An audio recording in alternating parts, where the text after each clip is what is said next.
পারি না, মাফ করে দাও। একজনও এখানে নাই।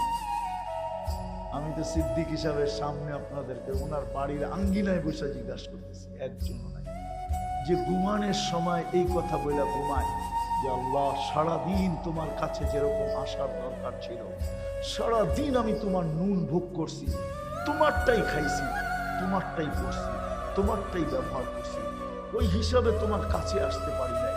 আমি এখন ঘুমাইতে চললাম, কাল সকালে উঠাইলে উঠবো, নাইলে আমার উঠা হয়তো আর চিরদিন হবে না। আমি কিন্তু তোমার কাছে মাপ চাই ঘুমাইতেছি। এতটুকু কথা বলে একজনও এখানে ঘুমাই কিনা? শুধু এতটুকু কথা বলে যে আল্লাহ আমি মাপ চাই ঘুমাইতেছি, এতটুক বলবো। আল্লাহ আমি তওবা করে ঘুমাইতেছি।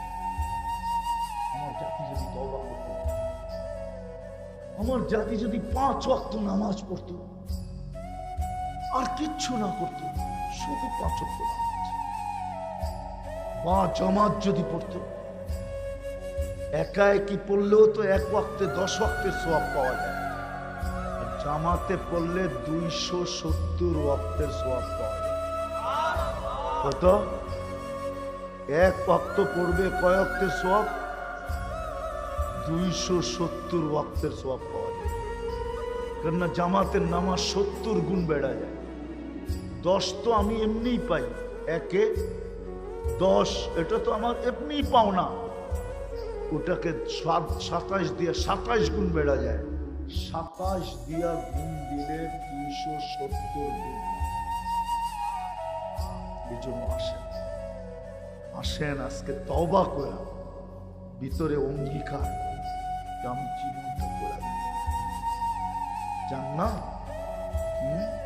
আরে যুবক, যদি তোমরা জান্নাত চিনতে, আফসোস আমি যদি জান্নাত খুঁজে পেতাম। এরকম খরচা মাটি, হ্যাঁ, রাগ হয়ে যাবেন বললে, ঠিক না? বলবো না, রাগ হয়ে যাবে না, রাগ হয়ে যাবে। আমার নাকে কিন্তু এই এলাকার ভিতর থেকে একটা গ্রান আসতেছে, গ্রান। মনে হয় আশেপাশে কেউ গরু পালে, খামারের গ্রান আসে, ঠিক না? আর যদি মুষলধারে বৃষ্টি হয় কয়েকদিন, দুর্গন্ধ হয় না? হয় না? জান্নাতের মাটি মুস্কার আম্বর দিয়ে বানানো, মুস্কার জাফরান দিয়ে বানানো। ওইখানে বৃষ্টি পড়বে, পানি ঢালবে, আর সুঘ্রাণ ফুটা বাহির হবে। দুনিয়ার এই বিল্ডিং পচা ইটের, 1 ইট সোনার 1 ইট রূপা, এত তো ছোট ছোট তালা,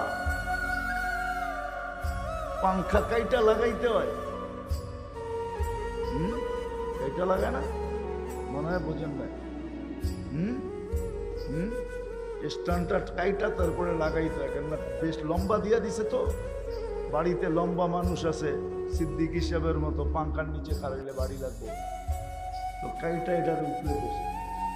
এত ছোট তালা, 1 তালা জমিন আর আকাশ সমান, এতটুকু।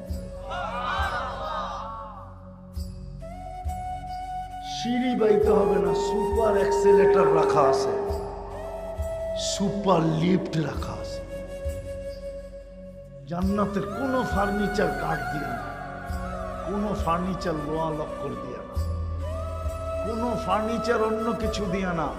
জান্নাতের ফার্নিচার হবে সোনা দিয়া, অথবা রূপা দিয়া, অথবা জবরজুদ দিয়া, অথবা জমররুদ দিয়া, অথবা ইয়াকুত দিয়া, অথবা মারজান দিয়া হবে জান্নাতের ফার্নিচার। কেননা জান্নাতে কোনো গাছ কাঠের নাই, গাছগুলো সোনার হবে। আজকে কাঠের গাছে আম ধরে আর আমরা আঙ্গুল চোষা খায়া, ঠিক না? জান্নাতে সোনার গাছে আম ধরবে, সোনার গাছে, সোনার গাছে কলা ধরবে, সোনার গাছে ফল ধরবে, রূপার গাছে ফল ধরবে, জবরজুদের গাছে ফল ধরবে।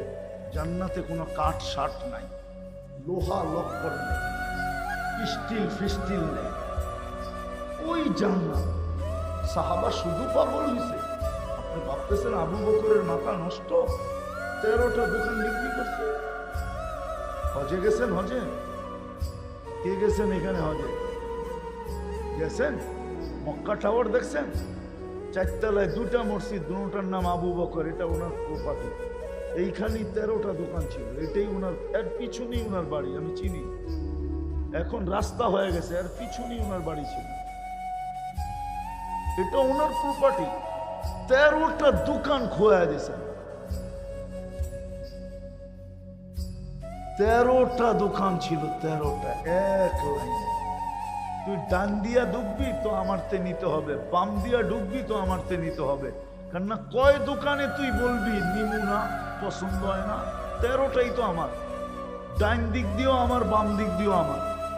যেদিক দিয়ে দোকান শুরু করবি শেষ মাথা পর্যন্ত না,